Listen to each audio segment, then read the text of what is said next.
ये जो जगह उससे 17 किलोमीटर दूर मेरे फादर की लोकेशन है, वो खुद उस वक्त फोन पे बात कर रही हैं जिस वक्त उन्होंने ये टाइमिंग अलेज की है। तो इतने सारे सबूत होने, एम्स की रिपोर्ट है जो बता रही है कि वो 18 साल के ऊपर है और वो खुद को माइनर 15 साल की बच्ची बताती हैं। मैं बस ये आपके माध्यम से कहना चाहती हूँ कि मैं समझ रही हूँ कि आपकी भावना एक तरफ जुड़ी हुई है क्योंकि आपने ये सारे फैक्ट शायद कभी सुने नहीं है और ना किसी ने हमें नहीं अप्रोच किया कि आप अपना आपके फैक्ट्स क्या है किसी ने उनसे कभी पूछा कि आप एक सबूत दिखा दीजिए कि आपकी तरफ कुलदीप सिंह सेंगर ने कभी आंख उठा के भी देखा। मैं कह रही हूँ अगर वो दिखा दे तो फांसी दे दे, लेकिन आप इस तरह का अनड्यू प्रेशर बना के, वो उन्होंने क्या किसी को बताया कि वो एक पॉलिटिकल पार्टी से एसोसिएटेड है? 2022 में उनकी मां ने विधानसभा का चुनाव लड़ा हुआ है उन्नाव से।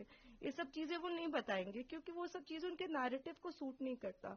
हम भी दो बेटियां हैं, 8 साल से ड्यू प्रोसेस, मतलब हम कहीं धरना देने नहीं बैठे, हम कुछ नहीं किया, हम ड्यू प्रोसेस पे विश्वास रखते और आज भी हमें पूरा विश्वास है कि अंत में, क्योंकि हमारा केस इतना स्ट्रांग है, अंत में हमारी जीत होगी। लेकिन 8 साल हो गए। मैं आपसे हाथ जोड़ के विनती करती हूँ कि प्लीज एक बार मेरिट्स पे हमारा केस सुन लिया जाए। हम कोई दरिंदे नहीं है, हम भी नॉर्मल परिवार हैं और वो हमें कुछ भी पावरफुल बोल ले या कुछ भी कह ले, असल बात तो यही है ना कि 8 साल से इतने सबूत होने के बावजूद वो जेल में बंद है क्योंकि एक बार आपने ऐसा झूठा इल्जाम उन पे लगा दिया। मैम, और जो आप फैक्ट्स की बात कर रहे हैं,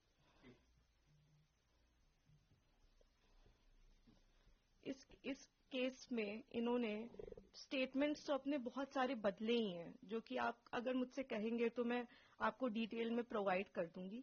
इन्होंने समय 3 बार बदला है। पहले इन्होंने कहा कि दोपहर को 2 बजे कुलदीप सिंह सेंगर ने मेरे साथ रेप किया। उसके बाद इन्होंने कहा नहीं नहीं, दोपहर के 2 नहीं बज रहे थे, शाम के 6 बज रहे थे। फिर इन्होंने चेंज किया, कहा नहीं ये नहीं हो रहा था, शाम के 8:30 बज रहे थे। जब सीबीआई ने मेरे फादर की लोकेशन निकाली तो उनकी लोकेशन 17 किलोमीटर दूर उनके उन्नाव ऑफिस की पाई गई।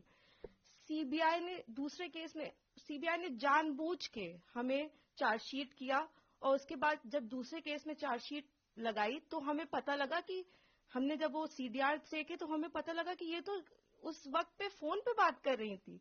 तो सीबीआई ने भी जानबूझ के, आई डोंट नो किस प्रेशर में आके सारे इंस्टीट्यूशंस, लेकिन सीबीआई ने प्रेशर में आके हम पे इनके कहने पे चार्जशीट लगाई।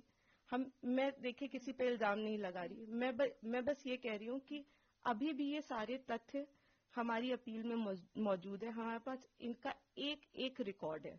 एक बार हमारी बात प्लीज सुन ली जाए क्योंकि हम भी बेटियां हैं, 8 साल से इधर उधर भटक रहे हैं, उनके साथ देने के लिए तो बहुत लोग हैं। हम अकेले ही कोर्ट जाते हैं, अगर वो हमें गाली देते हुए भी हमारे बगल से निकल जाती हैं तो उनके पास सिक्योरिटी है, हमारे पास मैडम सिक्योरिटी नहीं है। वो गाली भी देती है तो भी सब कहते हैं कि तुम्हें अपने पापा को निकालना है ना बेटा, तो सीधे देखती रहो, गाली खाती रहो, लेकिन तुम्हें जवाब नहीं देना है। हमने आज तक किसी को जवाब नहीं दिया, यही सोचते हुए क्योंकि हम प्रोसेस में कि हम हर चीज सही ढंग से करेंगे, हम किसी ऐसे वैसे लोगों के पास नहीं जाएंगे तो कहीं ना कहीं इतने सबूत है इसमें कि हमें जीत मिलेगी। तो हम उसी का इंतजार कर रहे हैं। हम हमारी बस हाथ जोड़ के यही कि हम बिल्कुल विश्वास करते हैं, हम सारी संस्थाओं पे विश्वास करते हैं, लेकिन मैं बस इतना प्रे करना चाहती हूँ कि किसी के प्रेशर में आके कोई काम ना हो। आप सबूत देख के काम करिए, अगर सबूतों में हमारे जरा सा भी आपको गड़बड़ लगी तब आप ये काम करिए, लेकिन नहीं है। उनसे कहीं ना वो एक चीज सबूत दिखाए। वो बोलते हैं कि ट्रक वाला जो एक्सीडेंट बताते, कितनी मिस इन्फॉर्मेशन है कि 11 बार कि हो सकता है आईआईटी दिल्ली, सीबीआई, एनएचआरसी सारी की एक्सपर्ट टीम बनाई गई थी, इसमें सबने पाया कि वो नेचुरल एक्सीडेंट था। मेरे फादर उस केस से डिस्चार्ज हो चुके हैं, लेकिन आप देखिए आपको कोई मीडिया चैनल नहीं बताएगा कि मेरे पिता उस केस से डिस्चार्ज हो गए थे जिसमें वो कह रही हैं कि लोगों को मरवाया। आज भी आपने यही नैरेटिव बना रखा है कि लोगों को मरवाया। मतलब इतना झूठ, इतना मिस इन्फॉर्मेशन है वहां पे कि मैं बस रिक्वेस्ट करना चाहूंगी प्लीज किसी तरह का मिस इन्फॉर्मेशन मत फैलाएं। आपके जैसे भी सवाल हो आप मुझसे पूछ लें। आप फादर की डेथ की बात करते हैं, मेरे पिता उस वक्त टाउन में ही नहीं थे, he was not even present in Unnao. ये भी एलिगेशंस लगाए गए हैं। जी जी जी, मैं इसीलिए मैं ट्विटर पे रोज मुझे रेपिस्ट की बेटी और जाने क्या क्या कहा जा रहा है, तो मैं जानती हूँ अगर हम अपने फैक्ट्स भी ट्वीट करते हैं या हम फैक्ट्स भी बताने की कोशिश करते हैं तो हमें बहुत अलग अलग नामों से बुलाया जाता है। हम जवाब भी नहीं दे सकते क्योंकि सारी हमें पता है कि सारी संवेदनाएं वो सब एक तरफ जुड़ी हुई है। हम तो बेटियां हैं ही नहीं, लेकिन ठीक है हम सब झेल रहे हैं। लेकिन जो आप वही मैं कह रही हूँ ना कि तथ्यों पे कोई बात करे। आप कह रहे हैं विटनेस, किस विटनेस को मरवा दिया? अगर एक रिपोर्ट है कि वो नेचुरल एक्सीडेंट था तो हमने कैसे वो कराया? आप बताइए ना। आईआईटी दिल्ली तो झूठ नहीं बोल, एक्सपर्ट टीम्स बनाई गई, इतना प्रेशर बनाया गया। मेरे घर में रोज रेड मारते थे, रोज मेरी माँ को परेशान करते थे, मुझको परेशान करते थे, क्योंकि उस वक्त भी इसी तरह मीडिया में प्रेशर बनाया गया था। तो मैं बस इतना ही, मैं सच में, हम it's my humble request to all of you, आप पहले केस जान लीजिए, आपके जो भी सवाल हो आप कर लीजिए। मैं डॉक्यूमेंट्स लेके आपके सामने बैठने को तैयार हूँ, लेकिन प्लीज किसी की कही सुनी बातों पे मेरे पिता के साथ ऐसा मत करिए। 8 साल से हम न्याय के लिए लड़ रहे हैं, प्लीज। मैम पहले दिल्ली हाई कोर्ट ने उनको बेल, सुप्रीम कोर्ट ने उनकी बेल को रोक दिया है। बहुत बड़ा प्रोटेस्ट भी हुआ इंडिया गेट पे जो उन लोगों ने किया नौ विक्टिम में, और उसके बाद जो है जनता मंदिर में प्रोटेस्ट हुआ। जी, मैं सारी चीजें देख रही हूँ। मैंने आपको इसीलिए बताया कि कुछ उनके पॉलिटिकल अफिलिएशंस भी हैं, और मुझे कोई, वो बिल्कुल प्रोटेस्ट करें, लेकिन जब जहां वो प्रोटेस्ट कर रहे हैं उनसे आप एक बार जाके कह दीजिए कि आप प्लीज सबूत दे दीजिए, एक बार दिखा दीजिए कि क्या सबूत है कि कुलदीप सिंह सेंगर ने आपके साथ ऐसा ऐसा किया। एक बार मैं मीडिया के मेंबर से रिक्वेस्ट है कि कोई भी एक बार जाके उनसे पूछ ले कि आप एक सबूत दे दीजिए मैडम, मैंने तो 6-7 पॉइंट बताए हैं, आप एक पॉइंट बता दीजिए कि ये सबूत है कि आपके साथ ऐसा ऐसा उस दिन हुआ, सिवाय आपके बोलने के, जिसमें भी आपने कई बार अपने बयान बदले हैं।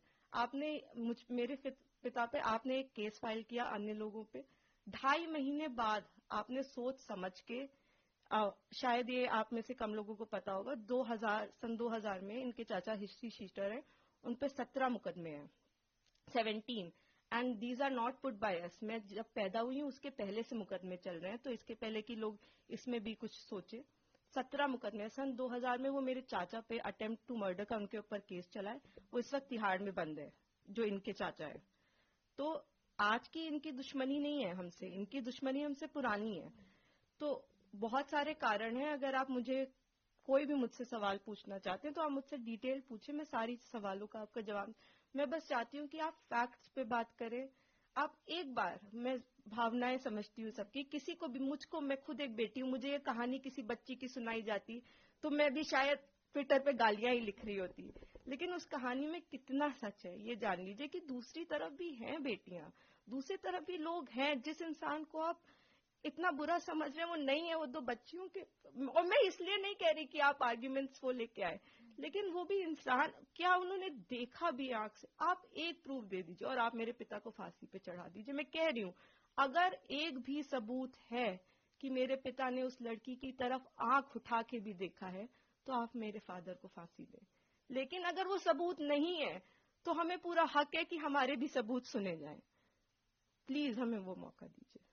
तो मैम आपने फैक्ट्स का जिक्र किया है, तो जब इनको बेल दी तो क्या इन्हीं फैक्ट्स के बेसिस पे बेल मिलती है, कहना सही होगा? बिल्कुल, आपने शायद डिटेल्ड ऑर्डर देखा होगा, उसमें आप मेरे जो सीनियर एडवोकेट रहे, उन्होंने, मिस्टर एन हरिहरन जी, उन्होंने सारे पॉइंट्स पे आर्ग्यू किया था। उन्होंने आर्ग्यू किया था कि ये माइनर नहीं थी, एम्स की रिपोर्ट है। उन्होंने आर्ग्यू किया था कि 3 अलग अलग इन्होंने टाइम बताए। उन्होंने आर्ग्यू किया था कि हमारे पिता की सीडीआर लोकेशन 17 किलोमीटर दूर की। उन्होंने आर्ग्यूमेंट किया था कि ये फोन पे है। आप, ऐसा नहीं है कि कोर्ट के सामने हम जाके कह दिया हम पब्लिक सर्वेंट नहीं है और कोर्ट ने कहा कि आप रिहा हो जाइए।